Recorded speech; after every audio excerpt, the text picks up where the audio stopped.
Bueno, muchísimas gracias. La verdad que es un placer poder charlar de esto con ustedes. Muchas gracias a mis compañeros del comité por la ayuda para poder realizar el documento y a los comités que estuvieron participando del mismo, que la verdad que fue un trabajo bastante apurado y tratando de juntar la mejor información y evaluarla de la forma más crítica para poder brindarles algo que sea útil para todos los pediatras. Como sabemos, básicamente los pediatras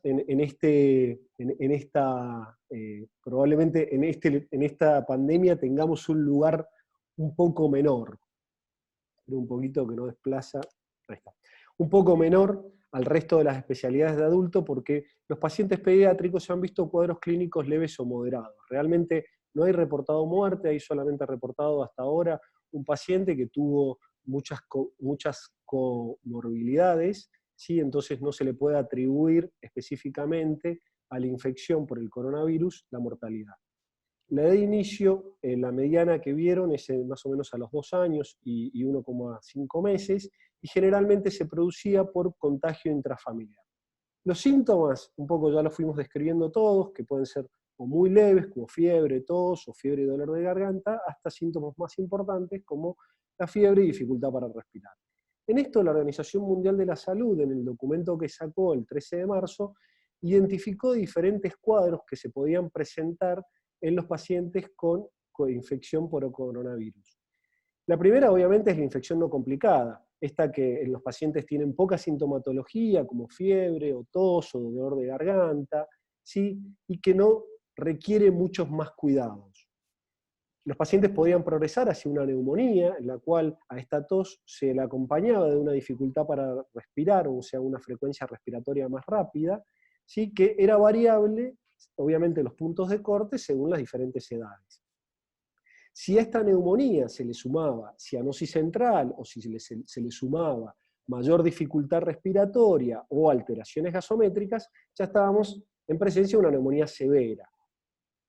Otra de las manifestaciones que se podían asociar a estos cuadros son trastornos en otros sistemas, por ejemplo, trastornos de la coagulación, o en algún lado también hubo alguna descripción de daño miocárdico con aumentos de enzima miocárdicas o cambios en los intervalos STT. También podía sumarse a la neumonía un cuadro de mayor dificultad, que es el que más está descrito en los adultos, que es el síndrome de dificultad o distrés respiratorio agudo, que bueno, en la edad pediátrica se tomó el consenso del 2015 para definirlo, pero que realmente hubieron muy pocos casos. También los pacientes podían presentarse como sepsis, ¿sí? Que siguiendo las mismas definiciones de sepsis que nosotros conocemos, ¿sí? Ya las viejas del año 2005, o si tenían alteraciones hemodinámicas, sí se podía definir como shock sepsis.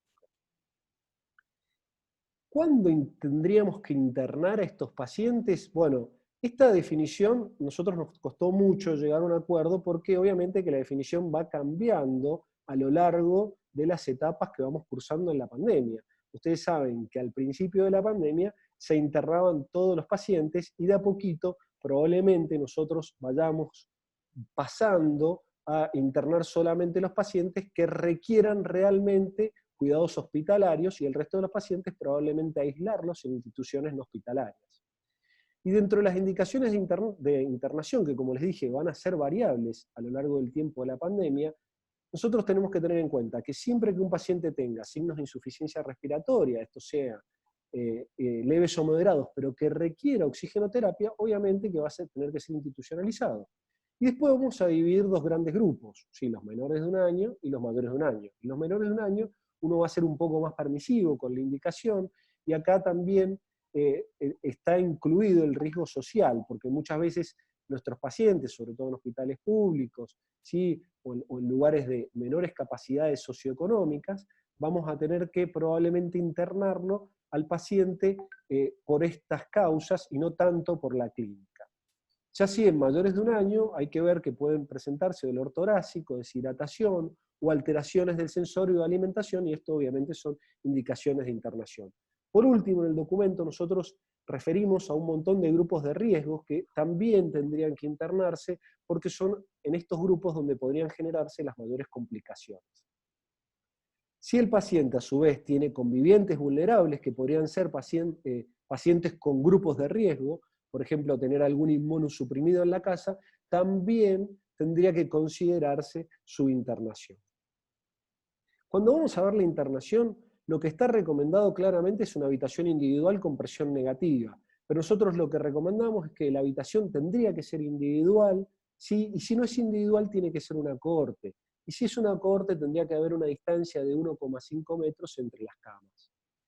Obviamente que tiene que haber baño privado porque el paciente no puede salir de la habitación, la puerta tiene que estar permanentemente cerrada y el acompañante tiene que internarse con el paciente.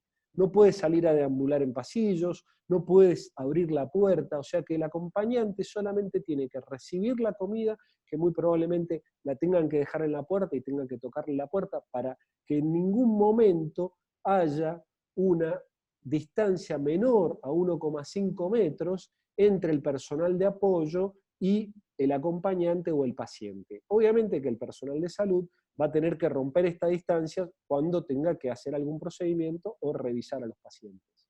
Pero para eso tendrá que usar las protecciones adecuadas. ¿Qué vamos a pedirle al paciente cuando ingresa? Fundamentalmente laboratorios y hemocultivos. Dentro de los laboratorios, ahí están listados, ¿sí? Hay que ver que, como dijimos, puede tener otros cuadros clínicos o complicaciones de otros órganos asociadas, así que habría que buscarlas. Vamos a tener que confirmar la infección, y esto lo vamos a hacer a través de hisopos nasales u orofaringios. En algunos lugares recomiendan las dos, esto también va a depender del protocolo hospitalario, y en el paciente que tenga una cánula de traqueostomía o esté con una intubación, vamos a tener que hacer un aspirado traqueal. Recuerden que las muestras tienen que incluirse en 2 mililitros de solución fisiológica estéril, mandarse en un frasco estéril, y tendría que ir dentro del famoso triple empaque, ¿sí? Que es una caja y adentro el tubo. Los hisopos a usar son los de Dacron, no sirven los hisopos de madera, esto tenerlo bien en cuenta. Habría que pedir una radiografía de tórax, ¿por qué? Porque se vio en los pacientes que tenían manifestaciones en la radiografía de tórax, fundamentalmente imágenes en vidrio esmerilado, tenían peor evolución. Y en los que hacían neumonía, mucho peor, y ni hablar en los pacientes que tenían placas compatibles y clínica compatible con distrés respiratorio agudo. Es muy importante en estos pacientes tener algún score de deterioro, o sea, darnos cuenta, por lo menos tener algún tipo de alarma, el equipo de salud, y este tipo de alarma tenerla estandarizada para poder darnos cuenta en qué momento se deteriora el paciente.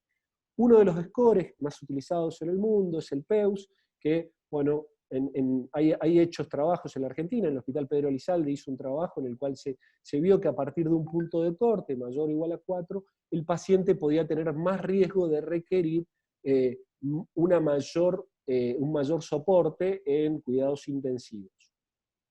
La hidratación y los aportes son los habituales, se sugiere no sobrehidratar al paciente, se sugiere no superar el 100 mililitros kilo en la hidratación endovenosa, se sugiere no utilizar soluciones hipotónicas, o sea que habría que usar soluciones isotónicas, también en la reanimación, no usar líquidos excesivos, no superar los 40-60 mililitros kilo, y usar tempranamente inotrópicos o vasopresores. Y está bastante en duda en cuanto al paciente que presenta cuadro febril si usar o no ibuprofeno. Nosotros con el grupo de trabajo consensuamos en tratar de evitarlo porque recordemos que también tenemos encima el dengue y no sería el mejor antitérmico para utilizar. O sea, la primera opción que nosotros vimos es el paracetamol. Con respecto a estos pacientes que van a tener cuadros respiratorios, hay que tener muy presente que la nebulización es uno de los procedimientos que más aerosoliza, y la aerosolización haría que el personal de salud tenga mayor riesgo de contagio, por lo cual nosotros tendríamos que evitar nebulizar al paciente y en el caso de requerir salbutamol ser bastante restrictivos y utilizar aerocámaras con espaciadores. Con respecto a qué paciente tendría que ingresar a la unidad de cuidados intensivos, fundamentalmente todos los que tengan esta dificultad respiratoria que pueda tener alguna manifestación extrapulmonar asociada a cuadros graves, que se haya deteriorado, ¿sí?, en los últimos momentos, ¿sí?, que presente un shock séptico, falla múltiple de órganos, y obviamente el paciente que tenga un síndrome de dificultad respiratoria aguda. ¿Cuáles son estos procedimientos a los cuales nosotros tenemos que tener mucha mayor precaución y en los cuales vamos a tener que tener mayor equipo de protección personal o protección individual? Son las cánulas nasales de alto flujo, la ventilación con bolsa y máscara, el CPAP, el BiPAP. Tanto la intubación endotraqueal como la extubación endotraqueal han demostrado que pueden aerosolizar a más de 2 metros, ¿sí?, y cuando tengamos alguna instrumentación de la vía aérea, como la broncoscopía o una instrumentación de la vía aérea digestiva, como la endoscopía. Todos estos procedimientos habría que reducirlos al máximo y tratar de que cuando estemos utilizando, si llegamos a elegir la cánula de alto flujo o la ventilación con bolsa, la ventilación no invasiva como CPAP o BiPAP, tratar de usar interfaces que coapten muy bien, ¿sí?, y tratar de que el personal que se acerque lo haga con la máxima protección. ¿Cuál es la máxima protección? Bueno, dentro de la máxima protección nosotros tenemos cosas que son obligatorias y cosas que son optativas, si están mejor. Dentro de las cosas que son obligatorias son las antiparras. Las antiparras tienen que coaptar toda la visión, o sea, tienen que estar hacia los costados, hacia arriba y hacia abajo, cubrir perfectamente los ojos. Si esto no es posible, obviamente habría que usar un casco con careta, y si es posible usar ambas, las dos es lo ideal. Este es el casco con careta, ¿sí?, y por detrás están las antiparras. Para el pelo habría que tratar de usar cofias o capuchas. Las capuchas son las que cubren también la nuca. Los guantes, en la intubación vamos a ver que es preferentemente dobles, y los barbijos de N95 hacia arriba, van a ver que hay dos clasificaciones, la americana y la europea. En americana van a ser N95-99 y la europea FFP2 y FFP3. El cubre calzado se recomienda que sea lo más alto posible. Si es posible que llegue hasta la pantorrilla, mucho mejor. Y obviamente que para los procesos de alto riesgo de aerosolización hay que utilizar batas de manga larga y que tiene que ser resistente a los fluidos. Con respecto a cómo preparamos nuestras terapias intensivas para recibir estos pacientes, y básicamente en estas palabras nosotros vamos a tener todo el checklist que vamos a tener que hacer. Primero que hay que preparar la terapia, o sea, tenemos que ver cuál es la capacidad de respuesta de nuestra terapia. Vamos a tener que gestionar el desastre, gestionar la evacuación y tratar de que el personal reciba una capacitación justo a tiempo y en el lugar, con las cosas que tiene disponible. Dentro de la logística vamos a tener que ver las capacidades de nuestra terapia e identificar las contingencias. ¿Qué pasa si se nos llena? ¿Cómo puedo hacer para aumentar la capacidad de nuestra terapia? ¿Sí? Y como siempre, tratar de mitigar todas las terapéuticas que generan aerosolización, como las que vimos recién.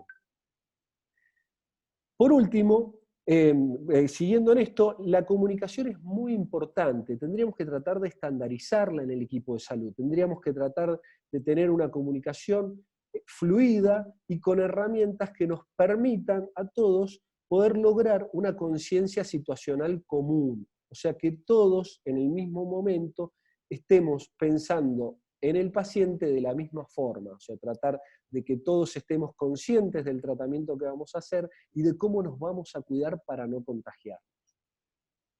Las protecciones ya las vimos, que tendríamos que cuidar y las tenemos que tener disponibles. El triage lo habló muy bien Guillermo. Y con respecto a los recursos humanos tenemos que ver, porque en esta época vamos a tener mucha baja en el recurso humano. Entonces tendremos que tratar de generar alguna situación o algún plan de contingencia para ver qué hacemos cuando se nos empiecen a caer el recurso humano, cómo reemplazarlo, cómo cubrir, qué backup vamos a poder tener. ¿Sí? Con el equipo esencial, este que estuvimos hablando, hay que tratar de gestionar en la escasez. Hay que ver que si nosotros en el primer momento queremos dar todo para todos, en algún momento vamos a tener escasez. Entonces, a cada uno hay que darle, hay que actuar con equidad, porque a cada uno hay que darle lo que necesita en ese momento.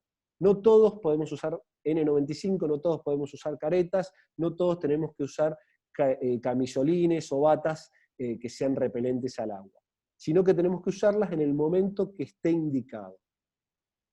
Para la intubación endotraqueal, que como vimos es un procedimiento que genera alta aerosolización, nosotros tenemos que tratar de disminuirla. ¿Y cómo vamos a hacer? Obviamente vamos a tratar de utilizar una secuencia de intubación rápida, para eso vamos a usar una FiO2 al 100% durante 2 a 5 minutos previo, vamos a tratar de que si hay que bolsear y no se puede utilizar esta secuencia de intubación rápida, la máscara facial tiene que estar bien apoyada y bien cerrada, tenemos que ver que el que intube sea el proveedor que esté más capacitado y experimentado, ¿sí?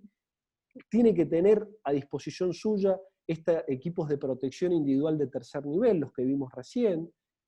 No habría que ventilar de forma manual, tendríamos que evitarlo, ¿sí? Y tendríamos que identificar previamente si no se puede hacer secuencia de intubación rápida porque el paciente tiene una vía aérea dificultosa. Si tenemos videolaringoscopio, tratemos de usarlo. Sí o sí tratemos de usar el capnógrafo para no tener que usar estetoscopio, y probablemente el estetoscopio se nos dificulte mucho con el equipo de protección realmente escuchar si el paciente introducimos bien el tubo. Y el tubo tendría que ser con balón, y inflar el balón inmediatamente esté bien colocado para que disminuya la aerosolización. Ahora les voy a mostrar un video que se realizó conjuntamente con personal del equipo de simulación, de la terapia intensiva, del equipo de infectología, epidemiología, de la SAP y del Hospital Garrahan, que se dio sus instituciones y puso mucho apoyo para que pudiéramos tener un material de alta calidad.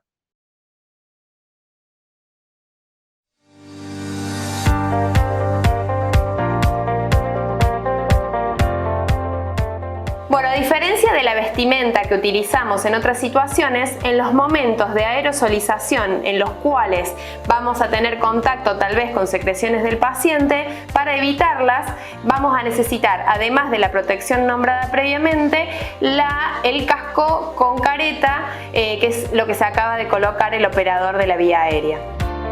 Los momentos de aerosolización principalmente van a ser la intubación del paciente, como va a ser el episodio que vamos a filmar ahora, o también puede ser para la extubación del paciente o el manejo de aspiración de secreciones con un sistema abierto. Además de los elementos necesarios que utilizamos en general para la invasión de la vía aérea de los pacientes, en este caso tenemos que tener en cuenta que la bolsa autoinflable que vamos a usar para recuperar al paciente posterior a la intubación debe tener interpuesta entre ella y el paciente el filtro, ¿sí? Posterior al filtro vamos a encontrar el capnógrafo y luego el sistema de aspiración cerrada ya colocado para evitar las desconexiones futuras. Bien, además de la medicación habitual que pasamos en todos los pacientes, que después el operador le dará la orden al enfermero, la dosis habitual, tenemos que tener en cuenta que el tubo endotraqueal que colocaremos en nuestro paciente será un tubo traqueal con balón.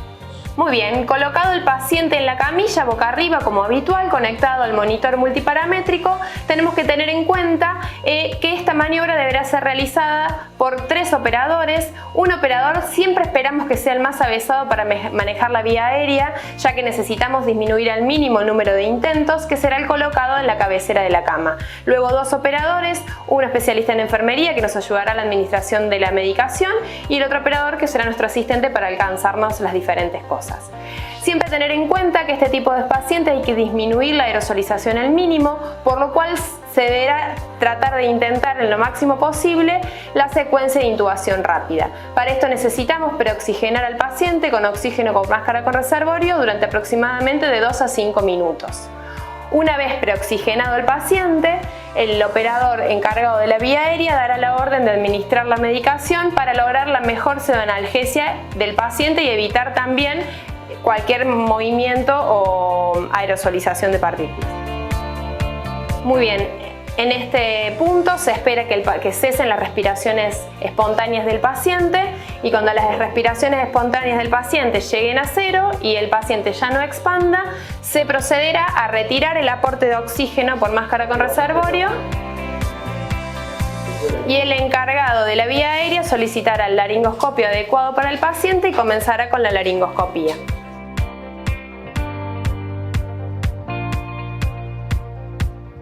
radiografía.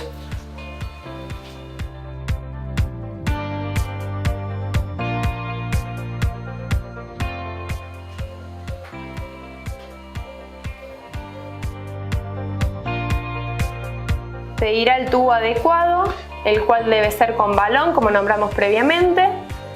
El tubo se colocará a la altura de acuerdo al número que utilicemos.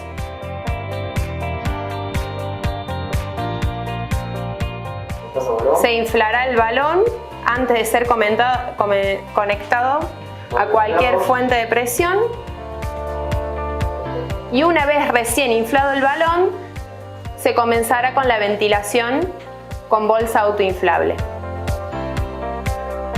Como hablábamos antes, conectado a la aspiración cerrada, capnógrafo, filtro, bolsa autoinflable, y se chequeará en el monitor que tenga capnografía presente. Se fijará el tubo endotraqueal sin auscultar al paciente, teniendo en cuenta la fijación del tubo según número de tubo y edad y por capnografía, y se chequeará próximamente por radiografía. Con el tubo endotraqueal correctamente fijado y el balón inflado, se desconectará la bolsa autoinflable se conectará el filtro a la rama del respirador y recién, una vez conectado el respirador, se dará inicio. De esa manera se inicia la ventilación y la bolsa autoinflable se guarda adentro de una bolsa para el envío a su esterilización.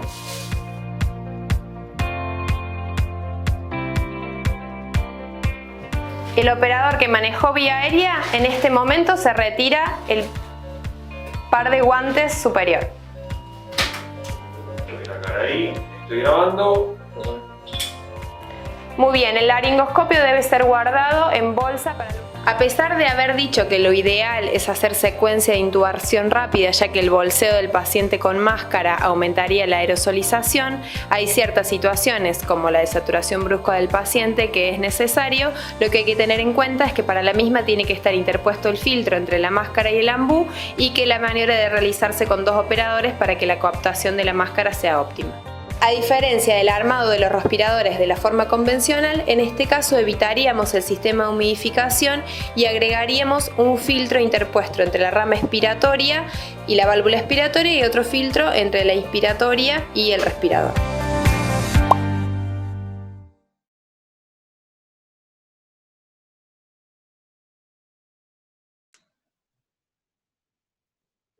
Bueno, como vieron en la secuencia muy bien explicado, cuando uno realiza la primera respiración del paciente, ¿sí?, o la primera ventilación, y quiere desconectarlo de la rama, ya sea de la bolsa autoinflable o del respirador, debe primero, si es del respirador, apagar el respirador, ¿sí?, esperar que el paciente haga una expiración completa y recién ahí desconectarlo, tanto de la bolsa autoinflable como del respirador.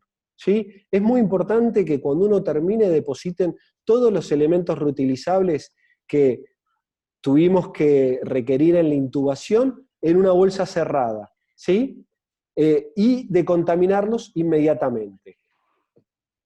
Hay que tratar de minimizar las aspiraciones en estos pacientes y la toma de muestras respiratorias. Hay que tratar de hacerlos todos en el mismo momento y, si es posible, utilizar sistemas cerrados de aspiración. Cuando tenemos que ver la asistencia respiratoria mecánica de estos chicos, no nos alejamos de los criterios habituales que manejamos los pediatras, ¿sí? Tratar de no usar un respirador extremo, sino más bien pedirle poco al paciente. Recuerden que menos es más, ¿sí?, en ventilación mecánica, tratando de optimizar PIP. Lo que vieron, y sobre todo lo que vieron en adultos, es que no necesitan grandes cantidades de PIP, que se comportan más parecido a nuestros pacientes con bronquiolitis, que necesitan, a veces tienen mucha hipoxemia, pero no necesitan PIP, o necesitan PIP muy bajas, ¿sí? Por eso hablo del concepto de PIP óptima, con pHs que no sean extremos, sino tratar de mantenerlos entre 720 y 730, ¿sí?, con hipercamias permisivas, y la ventilación en prono en adultos, la verdad que funcionó muy bien con pronos que sean entre 12 y 16 horas por día. Obviamente que el principal objetivo... Muchas gracias. El principal objetivo es tratar de que la presión plató meseta no supere los 28 centímetros de agua, ¿sí? Y el BT, con compliance pulmonar normal, más cercano a 6, y con compliance pulmonar alterada, más cercano a 8. Esos son un poco los objetivos que uno tendría que tener en cuenta, que no difieren mucho de lo que ya conocemos de ventilación mecánica. Lo que sí hay que tener muy en cuenta en esta etapa de pandemia, donde probablemente, no sé si en pediatría, pero en las camas de adultos se requiera mucha cantidad de camas, mucha cantidad de respiradores, donde probablemente los sistemas de salud colapsen, nosotros tenemos que hacer mucho hincapié en la calidad y seguridad de la prestación. Nosotros tenemos que evitar las complicaciones. Lo más importante es que el paciente pase la menor cantidad de tiempo posible dentro de la unidad y la menor cantidad posible dentro del respirador. Para eso habría que, para reducir los días de ARM, obviamente tratar de utilizar protocolos de destete diarios, minimizar la sedación, tratar de tener protocolos de sedación, tratar en la medida de lo posible de hacer vacaciones cuando se pueda, reducir la neumonía asociada a ventilación, intubándolos por vía oral, con la cabecera siempre entre 30 y 45 grados, con la limpieza de la cavidad bucal, sistemas de succión cerrados, y con las tubuladuras mirarlas muy bien, si juntan agua, tratar de drenarla, si la tubuladura está sucia visiblemente hay que cambiarla, y cuando vayamos a ver, para proteger el respirador para el próximo paciente, por eso el sistema de doble filtro, ponerle un filtro a la salida del respirador, un filtro expiratorio, y un filtro a la entrada del respirador, un filtro expiratorio. ¿Cómo humidificamos al paciente? Se puede humidificar de forma activa o pasiva, no hay una recomendación clara. Si es de forma activa, ¿sí?, con el humidificador habitual que tenemos, el calentador, en ese caso tendría que cambiarse entre el quinto y séptimo día. Si vamos a utilizar una humidificación de forma pasiva, con filtro al final del tubo en T, o sea, al principio del tubo endotraqueal, tendríamos que tratar de usar filtros humidificadores y cambiarlos cada 24 o 48 horas. Con respecto a la disminución de las bacteriemias asociadas a catéter, hay que tener una lista de verificación para su inserción, con un protocolo de cuidado, con un recordatorio diario de la necesidad. O sea, hay que todos los días preguntarse, ¿este paciente requiere el catéter? Y si no requiere, tratar de sacárselo.